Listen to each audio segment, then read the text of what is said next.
Jadi deklarasi itu memang sangat diperlukan karena kalau kondisivitas daerah, kalau kita bicara skop Kalimantan Timur, itu terganggu, itu dampaknya luar biasa. Kalau kami melihat dari sisi kekristenan, kalau kita berbicara tentang panggilan iman kita, ini berbicara bagaimana kita membawa damai di tengah-tengah kondisi yang mungkin tidak kondusif. Sehingga nilai-nilai kita yang sama itu bisa kita gerakkan secara bersama. Tapi yang nilai berbeda, di situ yang kita perlukan toleransi. Dan damai kedamaian itu bukan hanya sebagai sebuah slogan, Pak. Betul. Tetapi harus diwujud nyatakan, Ya. diciptakan, diusahakan sehingga ini benar-benar tercipta, tidak untuk didiamkan. Kalau dia hanya sebatas materi saja mungkin, Pak, betapa berbahayanya gitu.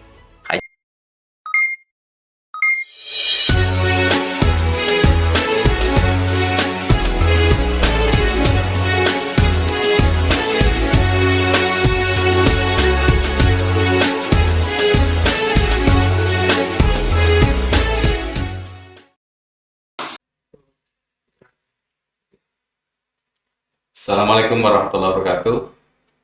Salam sejahtera bagi kita semua, sahabat Harmoni.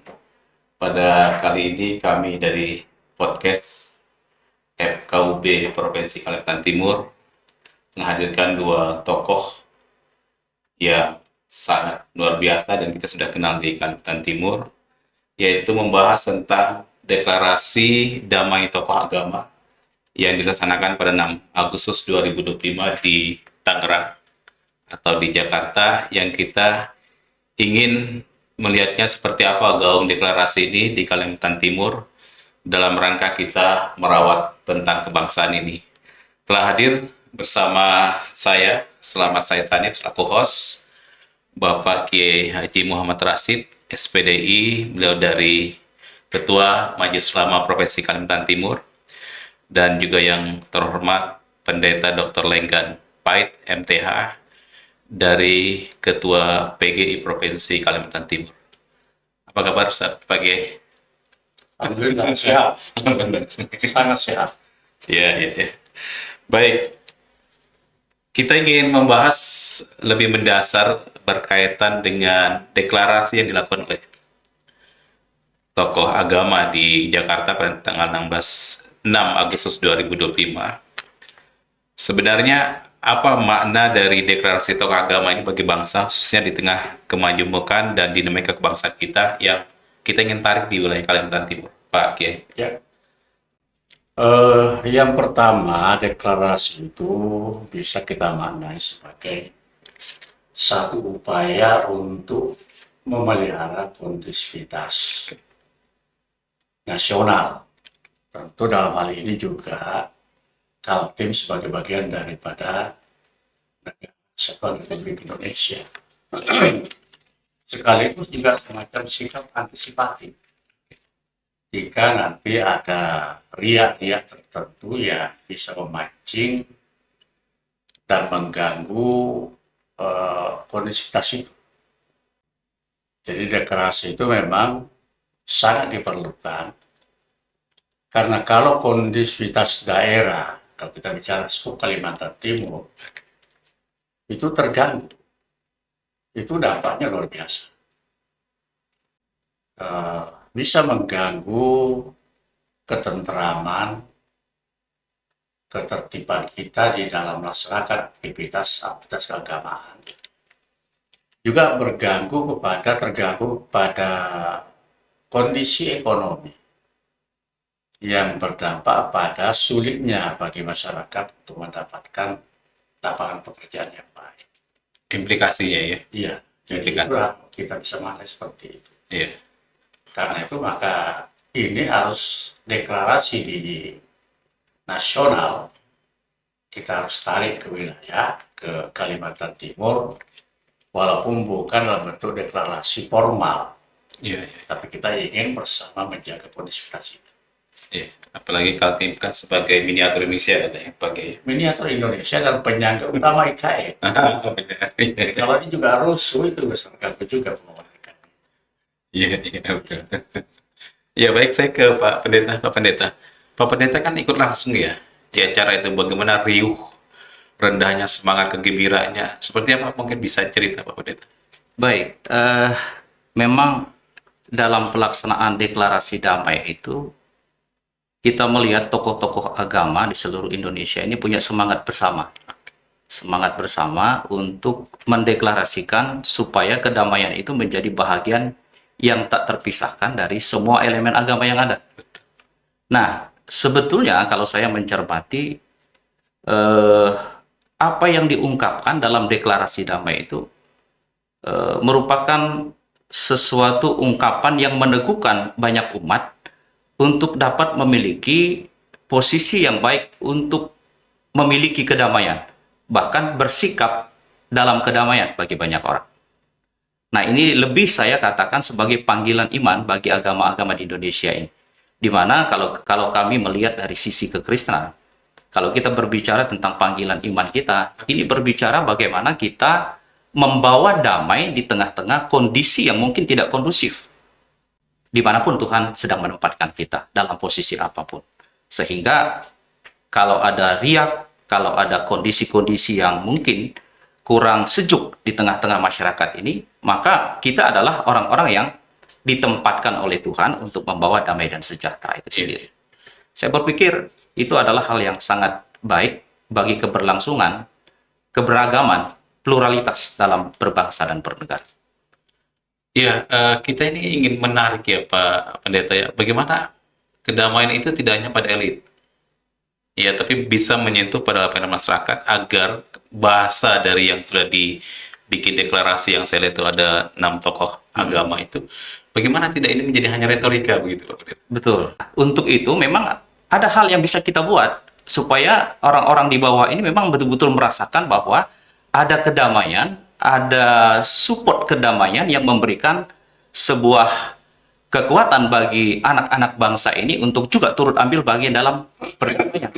Misalnya mungkin dengan kegiatan-kegiatan sosial yang bisa kita lakukan, edukasi-edukasi tentang multi pengajaran, baik di sekolah, bahkan di tempat-tempat ibadah, sehingga kesejukan tentang keberagaman ini menjadi catatan penting bagi kita untuk terus menyuarakan kedamaian. Ya, Pak Kiai, ya kalau tadi mungkin ada retorika ya. Kita juga ingin tahu nih bagaimana pandangan Pak Kiai agar ini tidak menjadi teks deklarasi saja Pak Kiai. Artinya memang tadi itu wilayah-wilayah itu tidak tersentuh hanya pada teman-teman yang di lembaga keagamaan gitu ya. Tapi betul sampai pesan ini sampai menyentuh persoalan-persoalan akar rumput tadi Pak Kiai. Kita harus menggunakan berbagai media. Iya. Aktivitas-aktivitas keagamaan yang memberikan nilai-nilai kepada masyarakat bukan banyak. Betul. Nah, bagaimana nilai yang kerukunan ini bisa kita suarakan lewat mereka-mereka yang setiap saat bersentuhan langsung dengan masyarakat. Jadi, materi apa yang perlu disampaikan, itu yang perlu kita susukan masuk. Nah, kalau kita para elit berbicara, mereka kan hanya melihat. Tapi ada teman-teman kita begitu banyak. Para kiai, para ustadz, para ulama, yang setiap saat kan bersentuhan dengan berpengajian. Dan saya kira pada semua agama ada yang seperti itu. Iya, iya. Jadi kita tanamkan nilai betapa pentingnya nilai keberadaan satu negara. Sebab kalau negara itu tidak ada, atau negara itu tidak damai, Iya. itu pasti menimbulkan gangguan terhadap kenyamanan dalam beribadah. Itu pasti. Iya, iya. Jadi manfaatlah semua saluran. Sekarang tugas kita bagaimana bisa mendekati mereka-mereka yang bersentuhan langsung dengan masyarakat itu. Iya. Upaya-upaya yang dilakukan Pak Kiai mungkin juga Pak Pendeta ya. Yang ruang-ruang digital kita seperti apa Pak? Ini dalam rangka untuk mempercepat proses penyampaian pesan ini. Saya melihat, mencermati bahwa para kiai dan ustaz itu sudah pandai main itu. Saya lihat itu, mereka ceramah dimasukkan di podcast, masuk YouTube. Nah, kita lewatkan lewat situ. Iya, Tapi memang suara itu disuarakan oleh mereka. masuk dan mereka masukkan ke YouTube mereka dan sebagainya. Itu pasti bersentuhan. Iya, iya. Pak Pendeta, boleh ini. Ya, ya. Mungkin selain apa yang disampaikan oleh Pak Kiai, artinya peneguhan di internal keagamaan kita, penting juga bagi kita untuk mengadakan dialog antara iman sebagai bahagian bahwa kita adalah negara yang majemuk. Ruang-ruang digital selama ini udah seperti apa? Ya, mungkin itu salah satunya. Dialog antara iman yang diisi dengan berbagai macam kegiatan. Misalnya mungkin ada diskusi di dalamnya membahas isu-isu yang konkret seperti pengelolaan tempat ibadah dan lain-lain sebagainya yang bisa memunculkan atau memicu gejolak yang mungkin akan terjadi.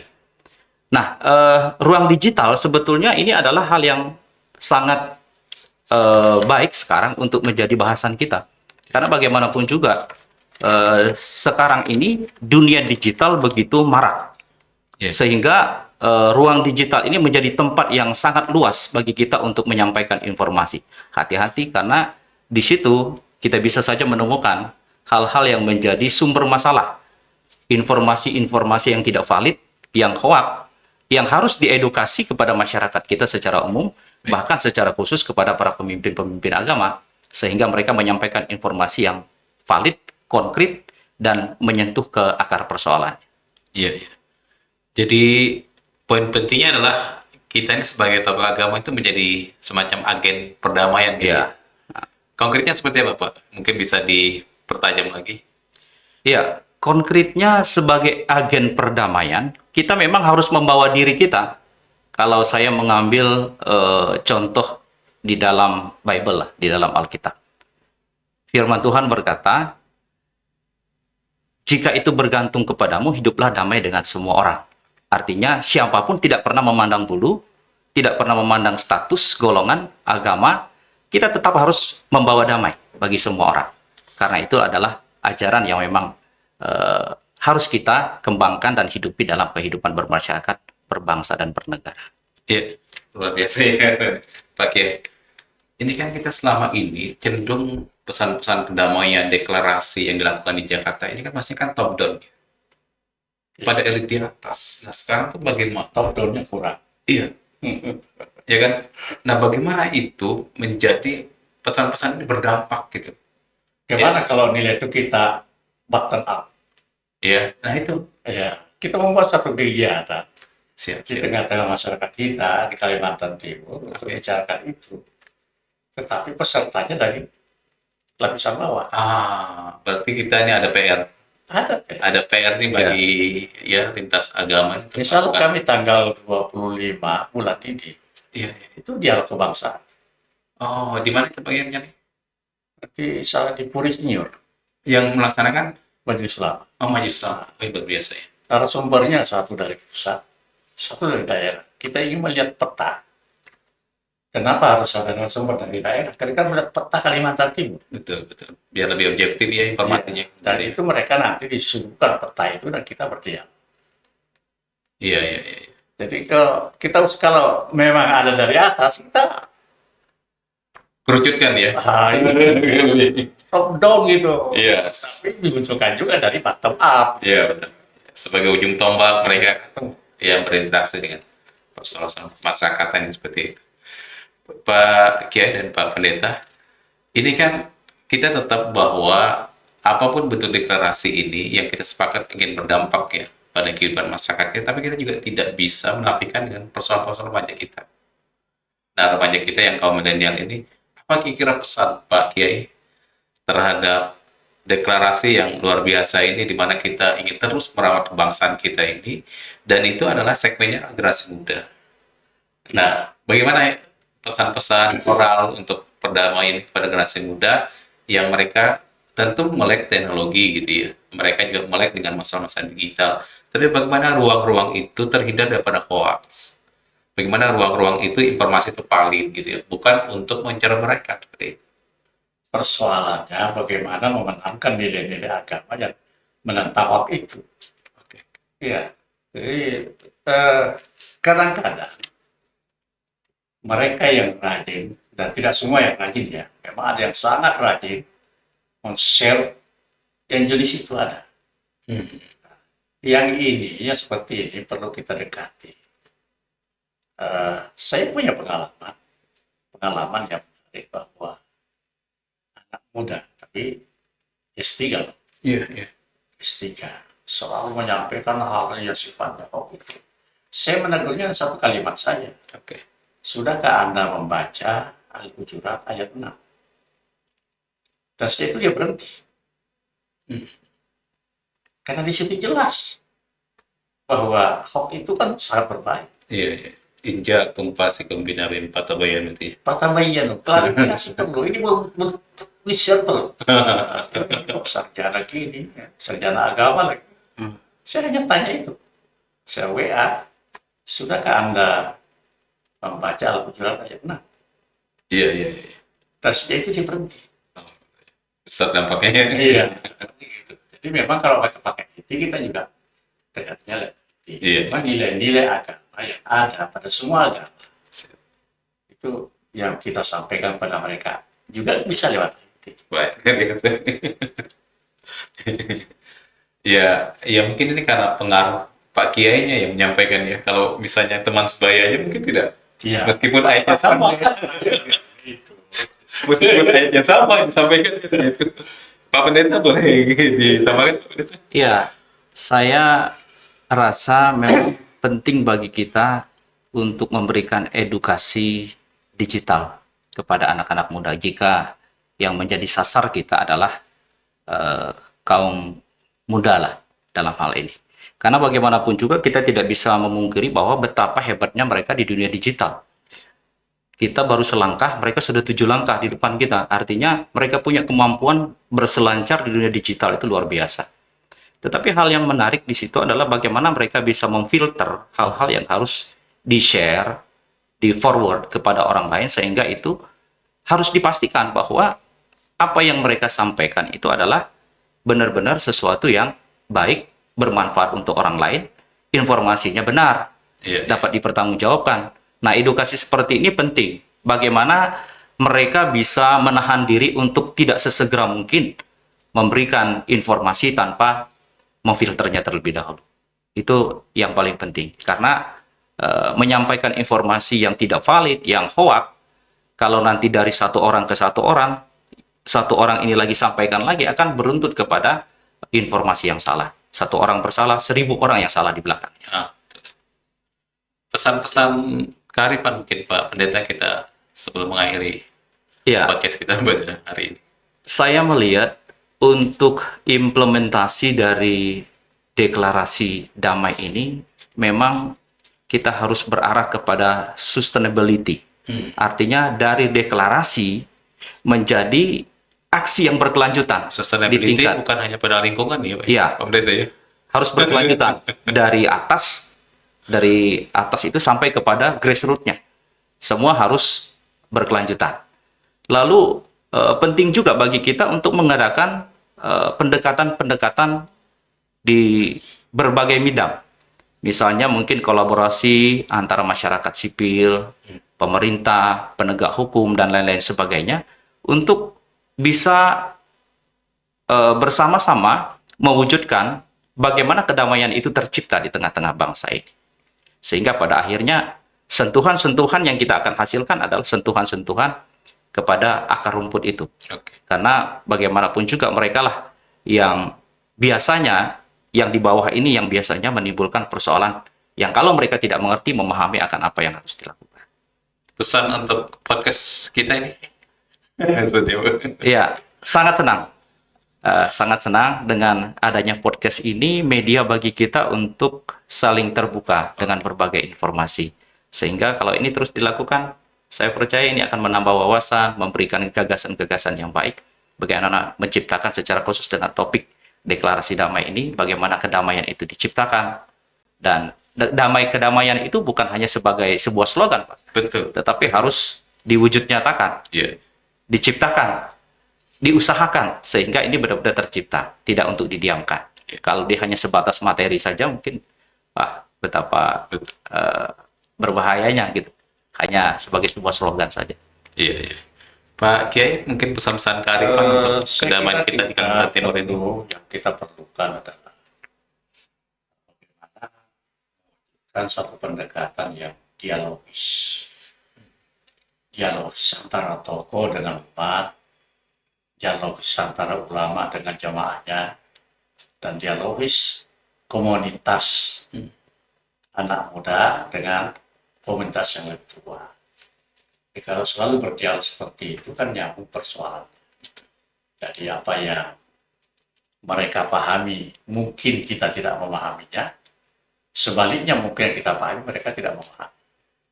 Nah kalau itu bisa terjadi pendekatan dialogis itu, saya kira nanti timbul satu kekuatan kebersamaan. Iya. Tapi dialogis ini tidak sekedar internal dari satu agama. Mestinya antar agama juga ada dialogis. Oh, benar. Sehingga nilai-nilai kita yang sama itu bisa kita gerakkan secara bersama. Iya. Tapi yang nilai berbeda, di situ yang kita perlukan toleransi. Betul, betul. Pesan akhir mungkin untuk ini podcast kita nih Pak Kiai. Iya, podcast ini kita lanjutkan, kita kembangkan dengan mengundang para narasumber yang berkompeten. Jika kita membahas satu bidang tertentu, kita carilah siapa yang paling pas untuk berbicara di podcast itu. Siap, siap. Ini satu kegiatan atau upaya yang agak baru di lingkungan KUB. Iya, iya, iya. Untuk menyentuh atau menyapa umat lewat podcast. Siap, siap. Saya kira. Baik, terima kasih Pak Pendeta, Pak Kiai Siap. atas waktunya yang kita sudah berbincang-bincang di podcast Harmoni, ya, podcast Harmoni FKUB Kalimantan Timur yang kita terus ingin merawat kebangsaan kita, merawat persaudaraan kita, yang kita sepakat bahwa Kalimantan Timur adalah miniatur Indonesia, karena miniatur Indonesia mesti menjadi contoh dalam keteladanan dan contoh kenapa? Karena kita punya beban yang berat sekali dapat Harmony Award. Ya, sehingga ini kita terus pelihara, kita jaga. Akhirnya kepada sahabat Harmoni, jangan lupa terus menyimak di podcast kami untuk hari-hari berikutnya yang kita akan tampil lebih tajam lagi, lebih berkesan lagi dengan tokoh-tokoh yang sangat mumpuni yang sudah eksis di Kalimantan Timur. Assalamualaikum warahmatullahi wabarakatuh. Selamat siang dan sejahtera. Salam sejahtera bagi kita semua. Sebagai